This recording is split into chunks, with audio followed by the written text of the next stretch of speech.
Hello everyone. Welcome back to Slow English Learning.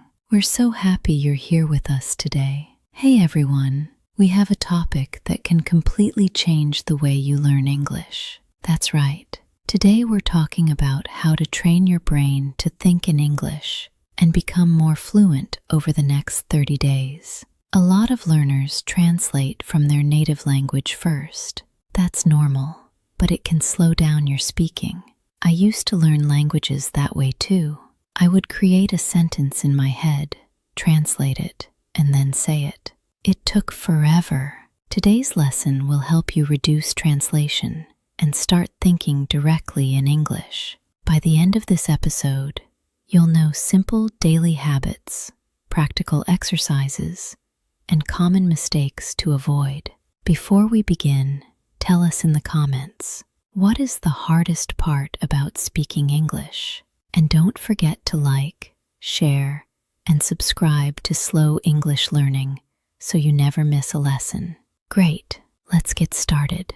The first step is understanding what thinking in English really means. Many people think it means having perfect grammar in your head. Actually, it means connecting ideas directly to English words. A simple formula is idea to English word to speech. Exactly. We want to avoid idea to native language to translation to English to speech. Here are some simple examples. You see a cup. Instead of thinking about the word in your language, say cup. You open a door. Think open the door. You drink coffee. Think I'm drinking coffee. These small moments train your brain every day. I love this exercise. When I walk outside, I describe what I see. For example, the sky is blue, the street is busy, a dog is running.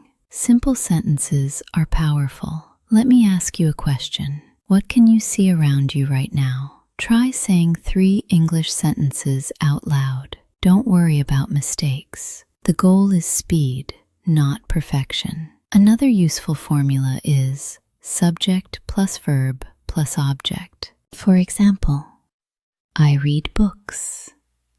She likes music. They watch movies. Simple structures help your brain react faster. Many learners make sentences too complicated. That's true. Start small and build confidence. Let's talk about negative sentences too.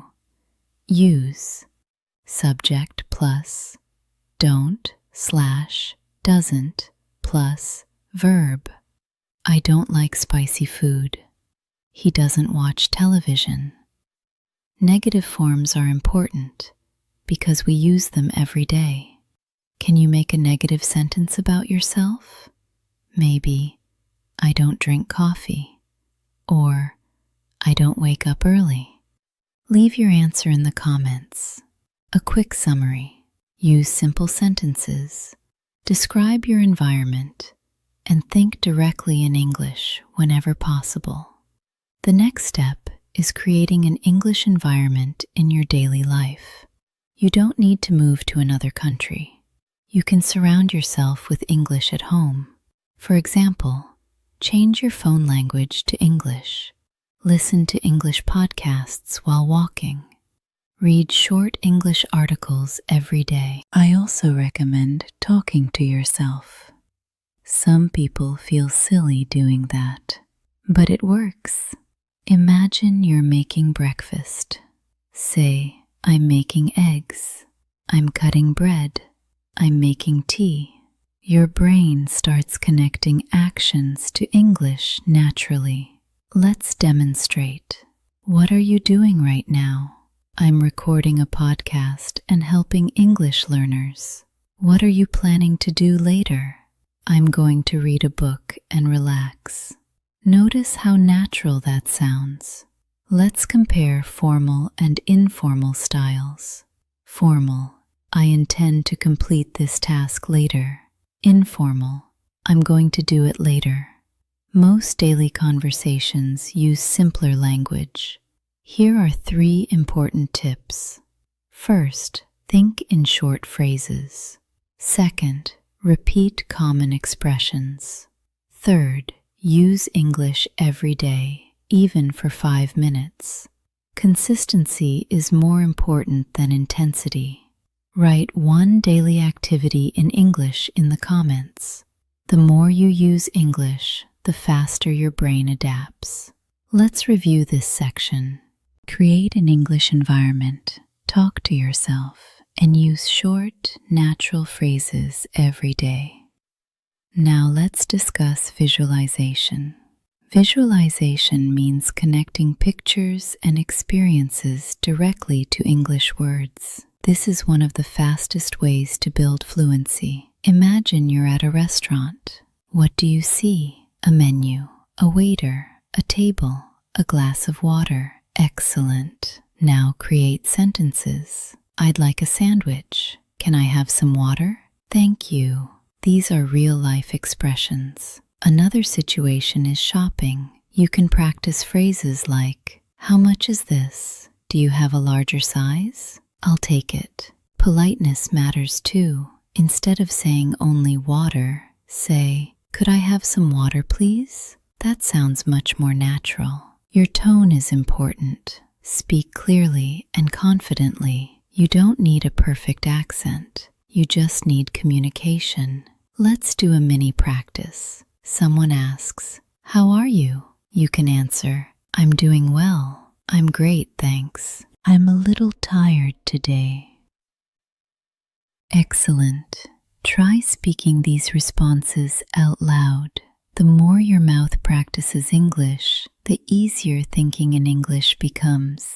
Remember the structure: situation to English, phrase to response.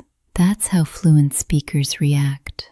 Let's review. Use visualization, practice common situations, and focus on natural communication. Now let's look at common mistakes. We've all made mistakes while learning languages. Absolutely. Mistakes are part of the process. Mistake number 1, translating every word. Incorrect approach. Building a sentence word by word from another language. Better approach. Learn whole phrases. For example, instead of memorizing individual words, learn, how's it going? Nice to meet you. See you later. Mistake number 2, waiting for perfect grammar. Some learners stay silent because they're afraid of mistakes, but communication comes first. A simple sentence is better than no sentence. Mistake number 3, studying without speaking. Reading is useful, listening is useful, but speaking trains fluency. Say sentences out loud every day. Mistake number 4, learning difficult vocabulary too early. You don't need advanced words immediately. Use common words first. For example, instead of exhausted, you can say very tired. Instead of purchase, you can say buy. Simple language is powerful. Here's a funny example. A learner once spent 2 minutes searching for a complicated word, then realized the simple word worked perfectly. That happens to everyone. Practice prompt. Say one sentence about today. Say one sentence about tomorrow. Say one sentence about your weekend. Remember, mistakes are normal. Every fluent speaker was once a beginner. Let's wrap up the mistakes section. Focus on communication, not perfection. Time for a quick activity. Choose the better sentence. Situation 1. Option A, I am go to work. Option B, I am going to work.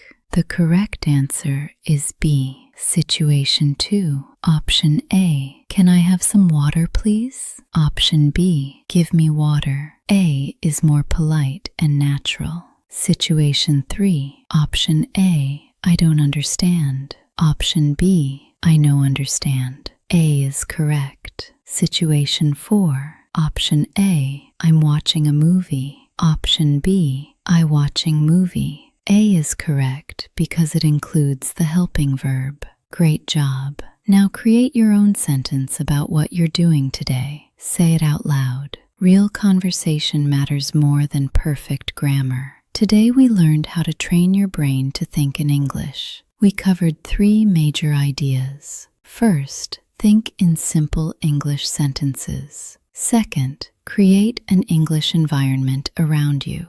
Third, practice real-life situations and common phrases. Remember, fluency is built day by day. You don't need huge study sessions. You need consistent practice. Here's our final question. What habit will you start today to help yourself think in English? Tell us in the comments. Thank you so much for learning with Slow English Learning. Like, share, comment, and subscribe for more English lessons. Keep practicing, keep speaking, and keep believing in your progress. We're proud of every step you take. See you next time.